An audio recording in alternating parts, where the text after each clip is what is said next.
วัสดีค่ะธีรณีนะคะก็เดี๋ยววันนี้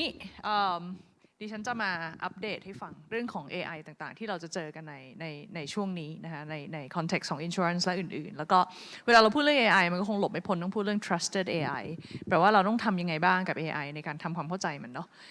ก่อนอื่นแนะนำสถาบันก่อนสถาบันข้อมูลขนาดใหญ่นะคะเป็นองค์การมหาชนสังกัดกระทรวงดิจิทัลเรามีคนประมาณ200ตอนนี้นะส่วนมากก็จะเป็นคนสายเทคโนโลยีหน้าที่หลักๆของสถาบันเนี่ยอันที่หนึ่งคือเราทำหน้าที่บูรณาการข้อมูลภาครัฐและวิเคราะห์บนข้อมูลที่เราบูรณาการเพื่อจะทำเป็นชุดข้อมูลใหม่ๆหรือว่าแนววิเคราะห์ใหม่ๆด้วย AI เนี่ยเพื่อนำเสนอต่อรัฐใช้ในการวางแผนนโยบายเอกชนใช้ในการทำเรื่องต่างๆเช่นในวง travel หรืออื่นๆอันนี้เป็นโรที่เราดูอยู่เราเชื่อมข้อมูลสายสุขภาพสายสิ่งแวดล้อมสายท่องเที่ยวนะคะอันที่สองก็คือว่าเรากำลังดูว่า ในตลาดงานถ้ามีคนต้องการใช้ประโยชน์ข้อมูลเชิงวิเคราะห์เขาหาคนช่วยหาคนเข้ามาช่วยดูได้ยังไงบ้างสุดท้ายก็คือการพัฒนาทักษะในด้าน Big Data แล้วก็ที่เกี่ยวข้องกับ AI นะคะอันนี้คือเรื่องของสถาบันเราทีนี้เราเข้าเรื่องเลยเวลาเขาให้เวลาน้อยเวลาที่เราพูดถึงคำว่า AI หลายๆคนจะคิดว่ามันเท่ากับ Chat GPT เพราะว่านั่นคือสิ่งที่ทำให้ AI เนี่ยมีชื่อแล้วคนพูดถึงกันเยอะมากในวงการทุกๆวงการแต่ในความเป็นจริงเนี่ยเวลาเราพูดคำว่า AI อ่ะมันมีหลายๆอันดิฉันสรุปคร่าวๆ3เรื่องนะอันที่หนึ่งคำว่า AI เนี่ยแต่ก่อนเนี่ยเราเคยใช้คำว่า data science คำว่า machine learning หรือคำว่า big data analytics 3คำเนี้ยมันคือ AI traditional AI นะคะที่ถูกใช้ในการทำประโยชน์ข้อมูลเชิงวิเคราะห์ในหลายๆตัวอย่างที่ผ่านมาเราเอาข้อมูลที่เป็นตารางหรือเป็น Excel หรือเป็นรูปแบบอื่นๆเนี่ยมาหาแพทเทิร์นในตัวข้อมูลแล้วใช้แพทเทิร์นตัวเนี้ยผูกเป็นสูตรคณิตศาสตร์แล้วเอาไปทำในอนาคตอันนี้คือ machine learning AI สมัยเก่ามีอะไรอีกคำว่า generative AI ความหมายคือเรารวบรวม data set ที่ reflect วิธีคิดหรือ behavior ของมนุษย์เช่นวิธีการพูดทำความเข้าใจภาษาและอื่นๆของมนุษย์เนี่ยเอาข้อมูลที่มนุษย์เลเบลแล้วเนี่ยไปสอน AI ว่า AI คิดยังไงมนุษย์คิดยังไง AI ต้องทำยังไงเพื่อให้ AI สามารถที่ generate ของใหม่ๆได้ตัวอย่างเช่นถ้าเราพูดว่าเนี่ยช่วยวาดรูปอาจารย์ธีรณีในแวนโกะสไตล์ถ้าจะให้พูดแบบนี้อย่างน้อย AI ต้องรู้จักหน้าธีรณีและรู้ว่าลายเส้นแวนโกะเป็นยังไงเพื่อจะ generate content ใหม่เข้ามาอันนี้เราเรียกว่า generative AI อันที่3ที่คนจะเริ่มพูดถึงกันเยอะมากเนี่ยคือคำว่า agentic AI Agentic AI เนี่ยความหมายของมันคือระบบ workflow ในหน้าที่ทำงานของเราเนี่ยใน1 workflow เราต้องทำอะไรบ้างเนี่ยเราเอาตัวบอทและตัว AI หลายๆอันเนี่ยมาทำแต่ละ task ย่อยๆแล้วร้อยกันเป็น workflow ทำให้สามารถทำงานได้โดยอัตโนมัติใน workflow ต่างๆเช่น call center เช่นอะไรอย่างเงี้ยนะคะอันนี้เราเรียกว่าระบบ Agentic AI ทีนี้มาลองดูว่าถ้าเราพูดถึงคำว่า traditional machine learning หรือคำว่า analytic AI เนี่ยความหมายของมันคืออะไรบ้างทุกคนก็คงเคยได้ยินคำว่า personalized insurance อยู่แล้วถ้าเราอยู่ในวง insurtech ไม่ว่าจะเป็นเรื่องสุขภาพไม่ว่าจะเป็นเรื่องประกันรถประกันตึกประกันน้ำรั่วประกันอะไรต่างๆนานาเนี่ย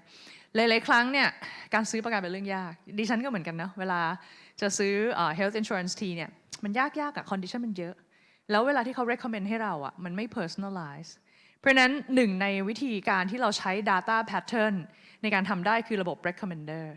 ถ้าคุณเทียบง่ายๆนะ machine learning อ่ะถ้าคุณเทียบง่ายๆนะเหมือนกับว่าเวลาเราเข้าไปใน Netflix อ่ะแล้วระบบสามารถที่จะ recommend หนังที่เข้าสู่ความสนใจของคุณได้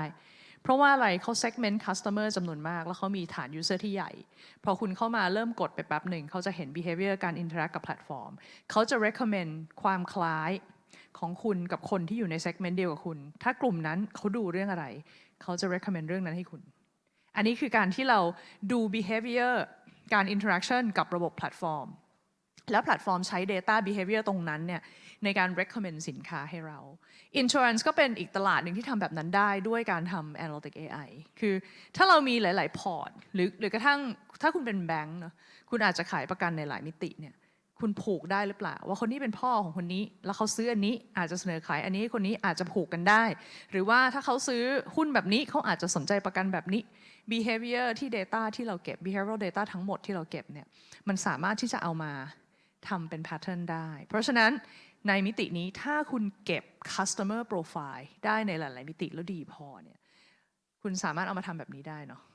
สมมุติว่าคุณข้อหนึ่ง segment กลุ่มลูกค้าเป็นหลายๆกลุ่มอันนี้สมมุติ segment เป็น A B C เนาะ ไอ้ x y z อะไรพวกเนี้ยเป็นอะไรก็ได้นะคะแฟกเตอร์อะไรก็ได้ที่คุณเก็บมาแล้วใช้คลาสแล้วคุณเก็บเอาไว้ในอดีตแล้วในอดีตเนี่ยเขาจะมีการซื้อคล้ายๆคนในกลุ่ม A กลุ่ม B กลุ่ม C เนี่ย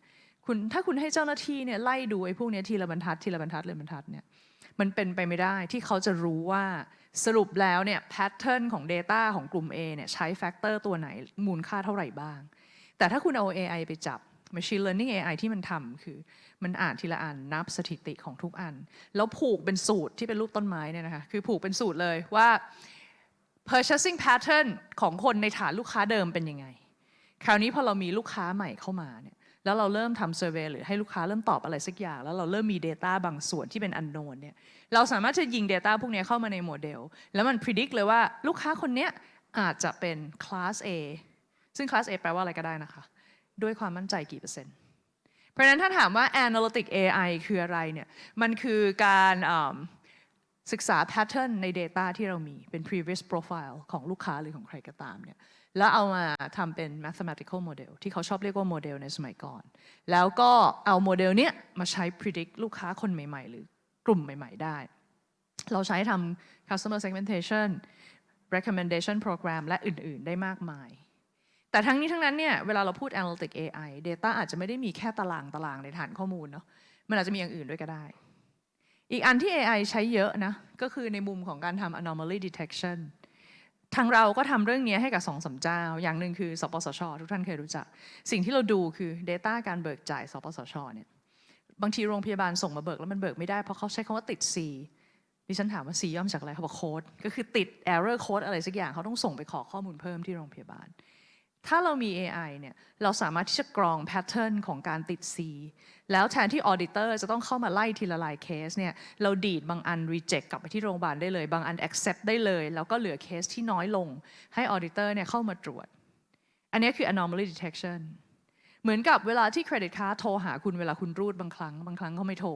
เพราะว่าเขาตั้งฟิลเตอร์แล้วมันจะมี anomaly คือการใช้ที่ผิดปกติจาก pattern behavior ของเราทำให้ระบบสามารถจะ alert ได้นะคะเวลาที่เราดู anomaly detection เนี่ยหลายๆอย่างสามารถทำได้ใน context ของ data ที่ไม่ใช่เป็นตารางเช่นรูปแบบอย่างนี้เนาะถ้าคุณขายประกันสุขภาพแล้วถ้าลูกค้ายอมส่งข้อมูลเช่นวัดความดันสม่ำเสมอชั่งน้ำหนักสม่ำเสมอตู้เย็นกินอะไรบ้างสม่ำเสมอเนาะhealth ค่าเลือดยอมเจาะส่งให้เป็นรายเดือนคุณอาจจะสามารถทำแพ็กเกจoffer สิ่งที่ถูกลงได้เพราะคุณได้ Data จากเขาซึ่งมีต่างประเทศทำเหมือนกันเช่นใช้นาฬิกาข้อมืออย่างเงี้ยแล้วถ้าคุณยิงขึ้นคลาวด์แล้วลูกค้ายอมเปิดให้บริษัทประกันเข้าตรงนั้นได้เขาจะประเมินซึ่งมันไม่เสียเปรียบหรอกเพราะมีแต่ลูกค้าที่แข็งแรงเท่านั้นแหละที่กล้าให้ดูเลทตัวเลขพวกนี้เนาะหรือประกันสมมติคุณเป็นโลจิสติกเป็นรถบรรทุกรถตู้คนไทยเนี่ยชอบมีคนขับรถตู้ที่พาเด็กนักเรียนไปตกเหวแล้วออกข่าวเพราะว่าหลับในใช่ไหมคะจริงๆแล้วไอ้ตรงเนี้ยถ้าบริษัทยอมติดเซนเซอร์ลักษณะอย่างนี้คือคุณติดตั้งหลังพวงมาลัยเนี่ยแล้วใช้ AI ในการดูคุณว่าคนจะหลับคุณดูออกก่อนที่เขาจะหลับปะดิฉันน่ะยืนสอนไม่เคยนั่งเพราะดิฉันจะดูหน้าพวกคุณว่าใครเล่นมือถือบ้างใครสับประงกบ้างใครสนใจเรื่องไหนบ้างจะได้รู้ว่าจะพูดอะไรนานขึ้นจะข้ามอะไรใช่ไหมเพราะฉะนั้นดิฉันดูออกถ้าคุณกำลังใกล้ๆจะหลับแล้วอีกนิดนึงจะหลับแล้วเนี่ยเราดูออกถ้ามนุษย์ดูออกเราเก็บ Data มากพอเราเทรนให้ AI ดูออกได้ถ้า AI สามารถที่จะ detect ว่าคนกำลังจะหลับในได้ก่อนคุณว่าเราทำอะไรได้อีกเยอะไหมคะเรา alert ไม่ให้เขาหลับได้เนาะถ้าเป็นอย่างนั้นบริษัทนั้นได้ลดประกันปะเพราะเขามีระบบที่ติดตั้งแบบนี้อะไรอย่างนี้เป็นต้นเนาะมีอีกเยอะนะคะอย่างเช่นการขับรถเนี่ยคุณสามารถจะติดเซ็นเซอร์ไว้กับตัวรถแล้วทำให้รู้ว่าเขาวิ่งตกขอบบ่อยแค่ไหนถนนขรุขระแค่ไหนสปีดดิ้งเกินโซนกี่เปอร์เซ็นต์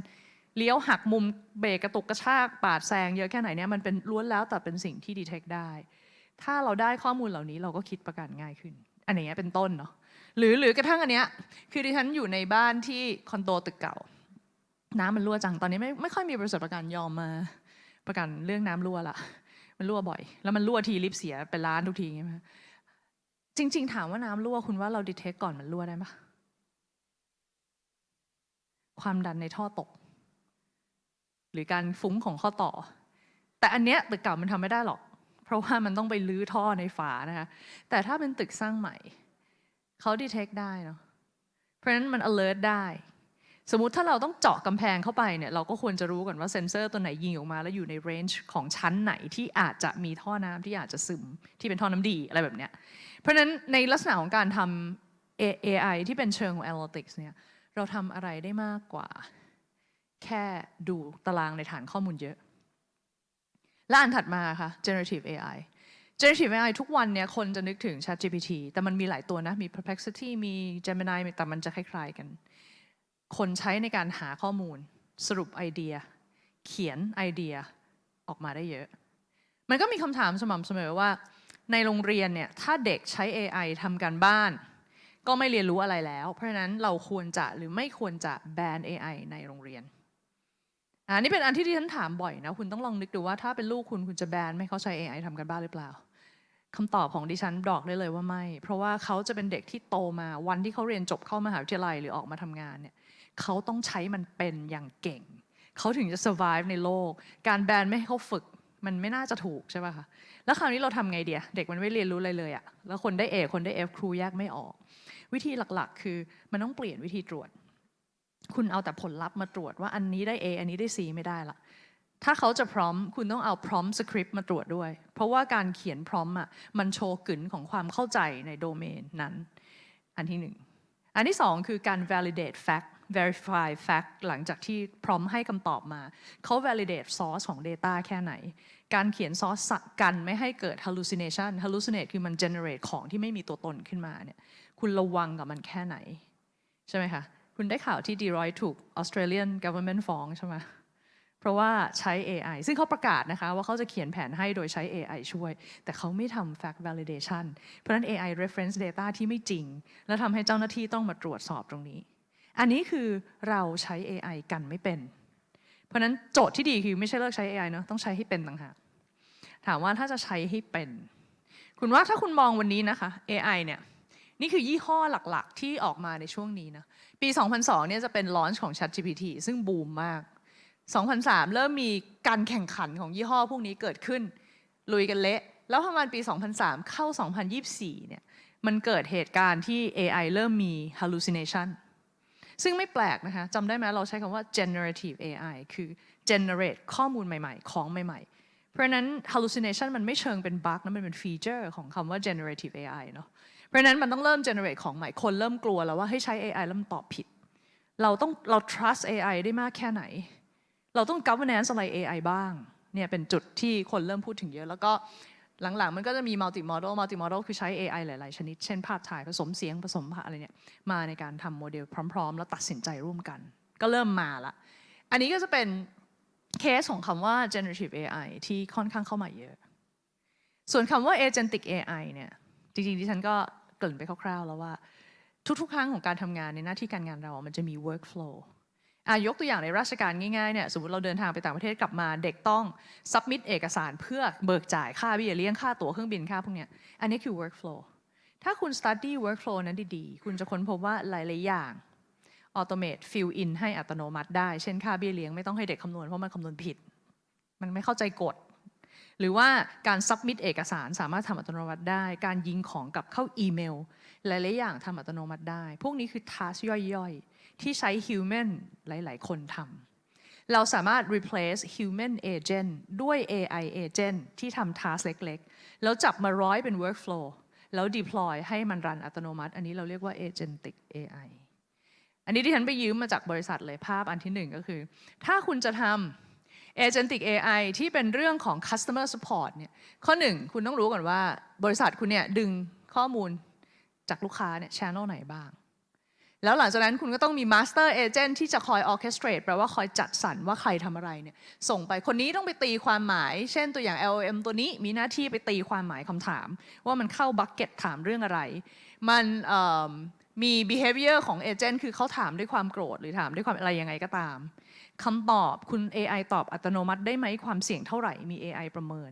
ลงไปถึงว่าหรือเราจะส่งไปให้ human ช่วยตอบเพื่อเอา human touch ทั้งหมดเนี่ยถ้าเราร้อยทั้ง workflow และใช้ระบบเราสามารถทำได้ด้วย agentic AI อีกอันหนึ่งก็คือ HR recruitment ที่หน่วยงานดิฉันกำลังพยายามจะทำ recruitment ด้วย AI เหมือนกันแต่ว่าเราคงไม่ซื้ออะไรแพงๆแบบนี้เนาะเราก็คงจะปั้นกันเองตัวอย่างเช่นหน่วยดิฉันเป็นหน่วยใหม่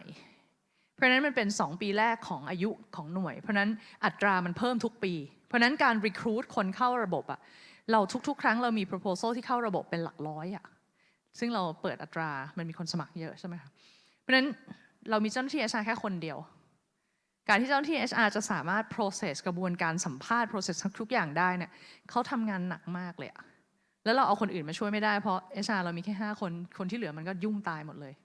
เพราะวิธีการคืออะไรเราให้ทีมนวัตกรรมของเราเนี่ยใช้พวก RPA ใช้พวก LLM มาทำ agentic เพื่อกำลังจะพยายาม facilitate คนยิงใบสมัครเข้าอีเมลไม่ต้องใช้คนละเรา AI เข้าไปดูแล้วแบ่งแผนกแบ่ง directory ให้เลยอันนี้กำลังทำนะยังไม่เสร็จ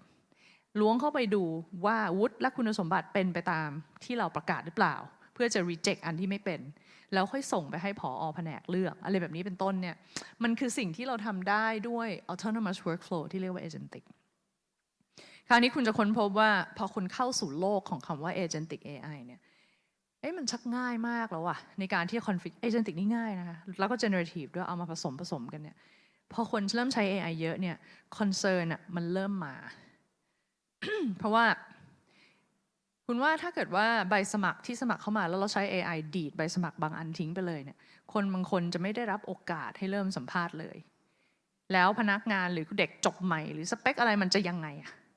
มันก็เริ่มมี concern เรื่อง governance ซึ่งถ้าถามว่าเราพูดถึง AI governance เนี่ยมันมีกี่มิติที่เราต้องดูบ้างนะคะอันหนึ่งก็คือ competitiveness กับ sustainability เวลาที่เราพูดถึง ecosystem หนึ่งเรื่องเนี่ยทำยังไงให้เราสามารถ balance benefit ของบริษัทที่เข้ามาในคอนโซเทียมนี้ร่วมกันให้เขาแข่งขันกันได้อย่างราบรื่นและแฟร์แล้วก็ยังทำให้มัน sustain ได้ในอนาคตเนี่ยมันมีอะไรบ้างใช่ไหมมันก็เป็นเรื่อง governance accountability กับ transparent เวลาคุณถามคำถาม AI ระบบที่ sensitive ใน information ต้อง transparency แปลว่า traceable traceable แปลว่าถ้าอยากรู้ว่าคำตอบนี้ถูกสกัดมาจากซอสไหนต้อง trace ได้เลยอันนี้เป็นเรื่องสำคัญถ้าเกิดว่าสิ่งที่เราถามสำคัญถ้าเราใช้ AI เหมือนคนไทยจำนวนมากที่ใช้ ChatGPT มหาศาลในการดูดวงเนี่ยเราอาจจะไม่ได้ต้องการ traceability แต่ถ้าเราถามเรื่องที่มันจำเป็นสุขภาพคุณกำลัง recommend คนเรื่องการรักษาตัวเอง AI ตัวนั้นต้อง traceable ว่าข้อมูลที่คุณดึงจากไหนอันนี้คือประเด็นที่2เนาะ compliance กับ law ทุกประเทศมี law ที่เกี่ยวข้องประเทศเราอย่างน้อยมีเรื่องทรัพย์สินทางปัญญา PDPA ที่ผูก law ที่เกี่ยวกับคนที่ใช้ระบบ AI ระบบที่พัฒนาขึ้นมาใคร validate ว่ามัน comply กับ law อันนี้ก็เป็นเรื่องที่คนเขา concern กันเยอะนะคะ security กับ privacy ความจริงคนกลัวเยอะนะว่าถ้าเราแชทกับ ChatGPT มากๆข้อมูลส่วนตัวเราจะหายไปในอินเทอร์เน็ตแล้วก็มีคนเอาไปใช้เทรน AI ต่อแต่ทั้งหมดมัน autonomous นะไม่ได้มีคนเขาไม่นั่งอ่านข้อมูลคุณนะแค่ข้อมูลคุณถูกเอาไปรวมกับข้อมูลคนอื่นแล้วเอาไปเทรน AI พร้อมๆกันถามว่ามันหลุดไปไหมมันหลุดไปแต่ว่ามันก็ไม่ใช่ว่ามีคนไหนมาเห็นซะทีเดียวมันเป็นระบบอัตโนมัตินะคะแต่มันก็น่ากลัวอยู่ดีละเรื่อง security กับเรื่อง privacy เรื่องถัดมาคือ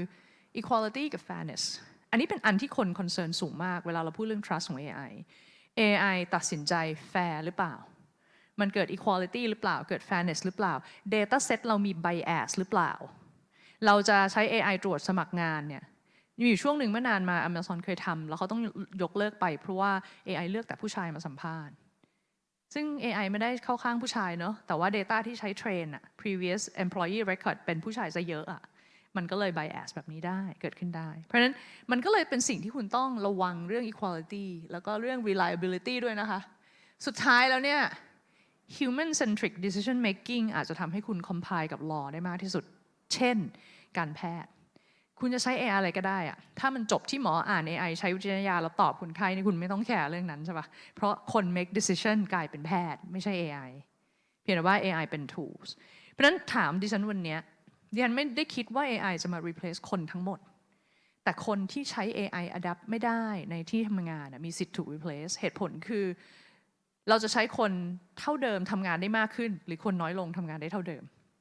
เราไม่ได้ replace คนได้ทั้งลูกแต่เราลดคนได้แต่มองในทางกลับกันประเทศเราก็ aging society นะคะคนทำงานก็น้อยลงมี AI มาช่วยก็ทำให้คนที่น้อยลงเนี่ยทำงานได้เท่าเดิมproductivity ของประเทศก็อาจจะไม่ตกนะถ้ามอง เวลาที่เราพูดถึง bias ใน dataset good data นะคะคุณภาพที่ดีคือถูกต้องครบถ้วนไม่ลำเอียงไม่ลำเอียงแปลว่าคุณดึงได้ครบเช่นถ้าคุณจะศึกษาโรคมะเร็งคุณต้องดึงของคนดำคนขาวคนเอเชียให้ครบทุกเรสเวลาที่คุณจะขึ้นโมเดลเพราะไม่งั้นเนี่ยข้อมูลที่ได้ที่ไปเทรน AI มัน bias ตั้งแต่ต้นทางมันก็จะทำให้มันตอบถูกแค่บางเซกเมนต์ของกลุ่มคนเพราะฉะนั้นข้อมูลที่ดีคือเนี่ยสามารถใช้วิเคราะห์ได้เลยถูกต้องและเป็นธรรมครบถ้วนข้อมูลที่ไม่ดีต่างกันยังไงข้อมูลที่ไม่ดีคืออาจจะมีข้อมูลเก่าล้าสมัยคำว่าขาดสมดุลคือ imbalance ข้อมูลคือบางเซตเยอะกว่าบางเซตนะเช่นข้อมูลสุขภาพแล้วมีแต่ข้อมูลคนขาวก็เลยตัดสินว่าคนดำมีปัญหามากกว่าอะไรอย่างนี้เป็นต้นนะคะพวกนี้มันเป็นผลกระทบเพราะฉะนั้นเวลาที่เราจะทำ AI จริงๆมันมีความจำเป็นที่เราต้องดูในเรื่องของ balancing ของ information พอสมควรนะคะเพราะฉะนั้นในโลกของการทำงานตรงนี้จาก raw data ที่คุณได้มาเนี่ยการที่คุณจะทำให้มันเป็น AI ready data เนี่ยมันมี stat ที่เราต้องผ่านกระบวนการเพื่อจะดูเพื่อเช็ค balance of data ว่า data เรา imbalance แค่ไหนแล้วมัน balance เป๊ะเป็นไปไม่ได้แต่เรา sample มาได้อย่างไรบ้างมี tainted ในเชิงสถิติแค่ไหนพอคุณจัด raw data ให้เป็น AI ready data เนี่ยคือคุณได้ทำสิ่งที่เรียกว่า data governance แล้วเช็คทุกอย่างเป็น governance of data ทีนี้ต่อไปเราจะทำให้มันเป็น ethical AI ready data ก็คือต้องมี AI governance เข้ามาเกี่ยวข้องมันถึงกลายเป็น ethical นะคะ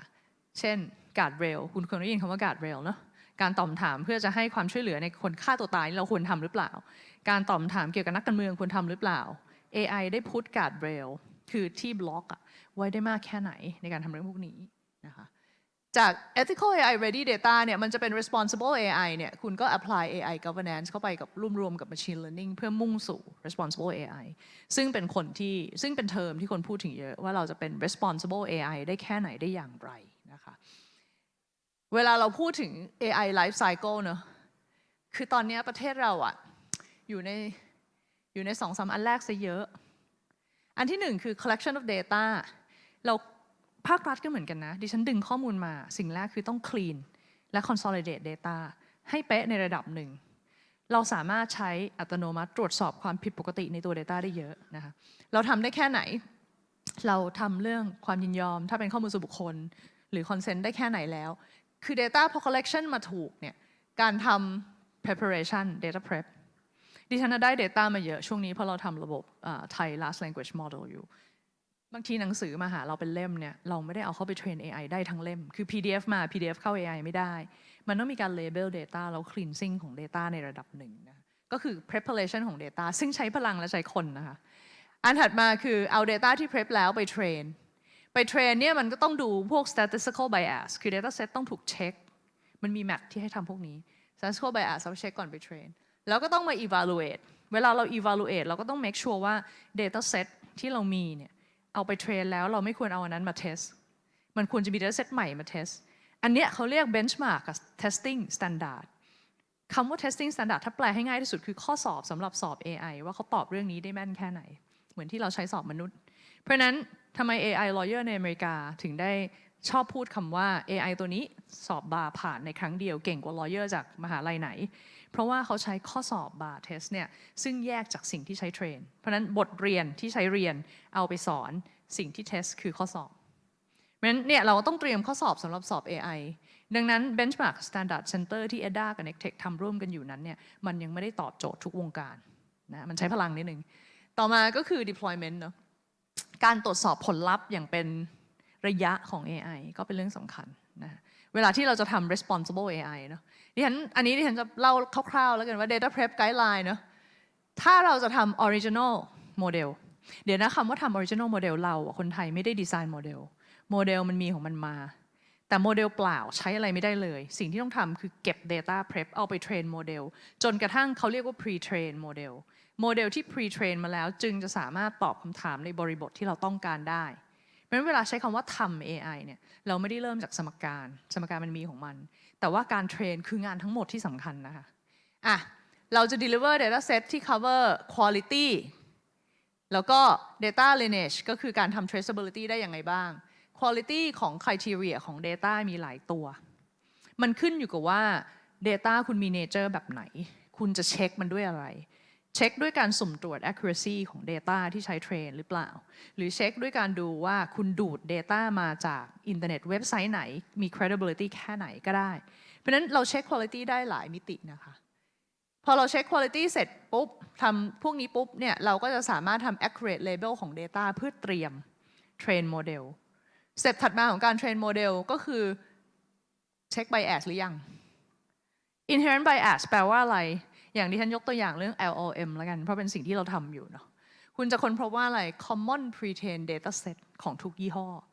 common pre-trained data set แปลว่าเขาใช้ common crawl common crawl คือการเขียนบอทไป crawl data จากอินเทอร์เน็ต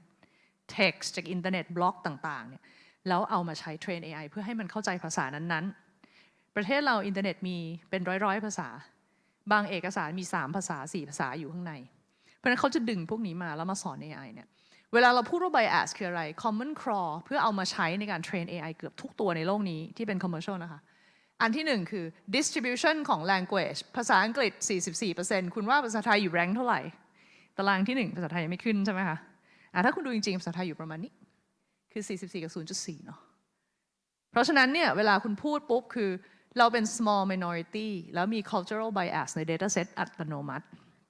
ตัวอย่างหนึ่งที่ดิฉันยืมมาจากที่เขาพูดกันบ่อยๆคือ cultural concept AI ที่เทรนโดยต่างประเทศทั้งหมดต้องมา fit to culture context อีกทีหนึ่ง cultural context คืออันนี้คือข้อสอบที่ใช้ test AI นะคะว่าการขนทรายเข้าวัดต้องเทสคนในห้องด้วยคุณตอบได้ปะคนขนทรายเข้าวัดไปทำอะไรอันนี้ฉันบอกก่อนว่า AI ตอบ majority ของ AI ทุกตัวนะคะจะตอบข้อ A กับข้อ D ซึ่งดิฉันก็ไม่รู้นะดิฉันก็นึกว่าคือตอนดิฉันเลือกดิฉันก็เลือกอันนี้เนาะว่าเดี๋ยวมันจะมีเฟสติวัลเราต้องมาปั้นทรายกันในวัดปรากฏว่าในความเป็นจริงคืออย่างนี้เขาบอกว่าวัดเนี่ยใช้ทรายถมคนเข้าไปใช้แล้วมันสึกมันปลิวมันหายเพราะฉะนั้นการที่เขาทำปั้นเจดีย์เนี่ยเพื่อให้ชาวบ้านช่วยกันขนทรายมาถมคืนเพราะฉะนั้นไอ้อย่างเงี้ยมันเป็น cultural context เป็นคำอธิบายคำว่า cultural context ซึ่งมีตัวอย่างอย่างนี้เพียบเลยนะคะเพราะฉะนั้นการที่ AI จะตอบคำถามได้เป๊ะมันต้องเข้าใจภาษาและ culture context ของเราด้วยเพราะฉะนั้นเวลาที่เราจะเทรนเนี่ยเราต้องใช้ data ที่เป็น actual usage และ fairness ในการทำ evaluation actual usage อย่างตอนนี้เราทำ TIOM เนี่ยนอกจากใช้ common crawl มาตรฐาน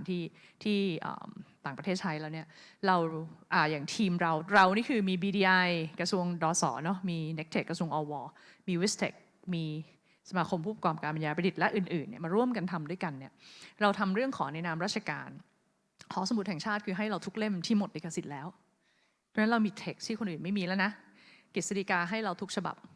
ใช่ไหมคะเราได้อะไรอีกมีสื่อบริจาคข้อมูลเก่าที่เป็นข่าวทั้งหมดให้เป็นปีเลยนะคะมีกระทรวงให้บันทึกข้อความที่เป็นภาษาราชการคือพอเราได้ความหลากหลายของภาษามาเนี่ยมันช่วยให้เราเข้าใจมากขึ้นอีกนิดนึงว่ามีอะไรที่เอาไปใช้งานได้บ้างแต่ว่าจริงๆมันไม่ใช่แค่ดึงเทคออกจาก PDF เราไปเทรนเนาะมันมีการทำงานมากกว่านั้นแต่นี่คือความ diverse ของสิ่งที่ใช้ในการเทรนนะคะ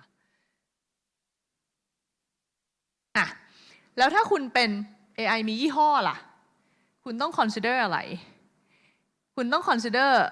sensitive data กับ personal data เป็นหลักอันที่หนึ่งคือ ownership ของ input และ output ควรเป็นของเจ้าของที่เทรนเนาะอันที่สองคืออะไรถ้าเราจะดูว่า content เนี่ยไม่ violate law and terms คนที่เจ้าของนี่คือคนที่ทำระบบ AI ไปให้คนอื่นใช้หรือไปขายคนอื่นใช้เนี่ยต้องเช็คว่าสิ่งที่คุณทำเนี่ย law compliance แล้วก็ validate เรื่อง accuracy มาแล้วนี่คือเหตุผลที่คนกำลัง discuss กันว่าวันนี้ดิฉันก็ลุกไปทำ AI มาขายคุณได้ใช่ปะใคร validate ว่า AI ดิฉันที่ขายคุณไปเนี่ยมัน governance มันดีพอมัน ethical พอมันไม่ bias ถ้าเป็นทางการแพทย์มันคือ อย.ใช่ไหมคะแต่อย.ที่เคย verify อาหารและยาจะให้เขา verify AI ทั้งระบบการแพทย์เลยหรือเปล่าแล้วมันไม่ใช่แค่นั้นไงถ้าคุณเป็น lawyer ใคร validate ถ้าคุณเป็นอะไรมันเยอะไปหมดเลยเพราะฉะนั้นแต่มันไม่ใช่แค่เราเนาะทุกประเทศกำลังเมาเรื่องนี้อยู่นะก็เดี๋ยวมันคงค่อยๆเป็นค่อยๆไปนะคะ provider จะใช้ input data ในการใช้ service ได้แปลว่าถ้าคุณปล่อยแชทแล้วคนแชทกับ product คุณเราจะสามารถเอา input ตรงนั้นนะไปเทรนเพิ่มได้ซึ่งถ้าไม่ทำ AI มันจะโง่มันจะไม่เรียนรู้นะคะแล้วก็แต่จะท ก็ต้องดูกฎหมายของประเทศนั้นๆเพราะฉะนั้นที่ฉันบอกคุณได้วันนี้เลยว่าอีกไม่นาน AI จีนแซงแน่นอนเพราะว่า privacy law เขาหลวมกว่าในที่สุด restriction กับความก้าวหน้า restriction ในเชิงกฎหมายซึ่งดีเพราะถ้าไม่มีเนี่ยเราจะใช้ AI เละเทะแต่มันจะทำให้ advance in technology ช้าลงได้ possibility สูงนะคะvalidate output ก่อนเอาไป deploy ให้ลูกค้าคุณใช้คุณเป็น insurance เนี่ยคุณซีซัวตอบถามไม่ได้นะเช่นคุณบอกว่าดิฉันถามไปว่าดิฉันจะซื้อประกันสุขภาพแล้วดิฉันเคยผ่าหลังเรื่อง slip disc ดิฉันยังเบิกได้หรือเปล่าแล้วคุณตอบเบิกได้ดิฉันกดซื้อจริงๆแล้วเบิกไม่ได้เงี้ยคือ AI hallucinate อย่างเงี้ยต้องรับผิดชอบกันเนาะ อันนี้ก็คือตัวอย่างเคยเจอแล้วนะคะอันนี้ไปเอามาจากเว็บ Air Canada ปีที่แล้วมีคนมาซื้อตั๋วแล้วบอทของ Air Canada ตอบว่ามีตั๋วลดราคาสามารถทำได้พอไปจริงๆมันซื้อไม่ได้ก็คือเขาต้องรับผิดชอบเนาะอันนี้คือ responsible AI นะคะอันถัดมาก็คือ risk assessment ประเทศไทยไม่มีพรบที่ออกมาควบคุม AI เพราะเราไม่ควรถ้ายุโรปยังไม่กล้าออกเราก็ไม่ควรสิ่งที่เรามีคือเรียนแบบ EU ก็คือ guideline ของการทำ risk assessment ว่า AI คุณอยู่ใน pool ของ risk ที่สูงแค่ไหนยิ่งสูงก็ต้องยิ่งระวังถ้าต่ำก็อาจจะระวังน้อยหน่อยได้ประเทศไทยที่แจ้งนะคะมีเรื่อง copyright law มีเรื่อง personal data protection ถ้าเป็น intellectual property rights เนี่ยเราต้องมาดูก่อนแต่ตอนนี้ทรัพย์สินทางปัญญายังไม่ได้บอกที่ชัดเจนนะว่าสมมติดิฉันให้ AI generate รูปขึ้นมารูปหนึ่งจากสิ่งที่เราพร้อมเนี่ยลิขสิทธิ์รูปนั้นเป็นของใครในเมื่อ AI ต้องไปดึงรูปมาจากพอร์ตไหนสักพอร์ตหนึ่งซึ่งรูปนั้นต้องมีเจ้าของมาก่อนแต่มันเอามาปรับนิดเปลี่ยนหน่อยใส่เราเข้าไปใส่สิ่งที่เราพร้อมเข้าไปเนี่ยตกลงลิขสิทธิ์มันยังไงก็ยังไม่มีใครตอบนะคะอันนี้ต่างประเทศก็ยังไม่ตอบนะคือปัญหาของแชร์กับ derivative work คำว่า derivative work คือเริ่มต้นจาก 3-4 เรื่องแล้วมันกลายเป็นรูปใหม่อันนี้มันเป็น pattern ใหม่หรือเปล่าใครโอน pattern นั้นแล้วก็ privacy กับ data protection นะคะเราเก็บยังไงเรา comply PDPA แค่ไหนแล้วก็ user ถ้าใช้ผิด liable ไหมไอ้พวกนี้มันถ้าจะทำ AI ไปขายในเรื่องที่ sensitive อาจจะเป็นเรื่องที่ต้องคิดดิฉันก็เลยจะฝากไว้ว่า best practice ที่ดีถ้าคุณจะลุกขึ้นมาทำ AI สักตัวหนึ่งเพื่อขายคนเนาะอันที่หนึ่งคือ terms and policy service ต้องชัดเจน input sensitive กับ confidential information ไม่ควรทั้ง AI เราตัดข้อมูลส่วนบุคคลออกทั้งหมดคือเราได้ข้อมูลคดีจากศาลปกครอง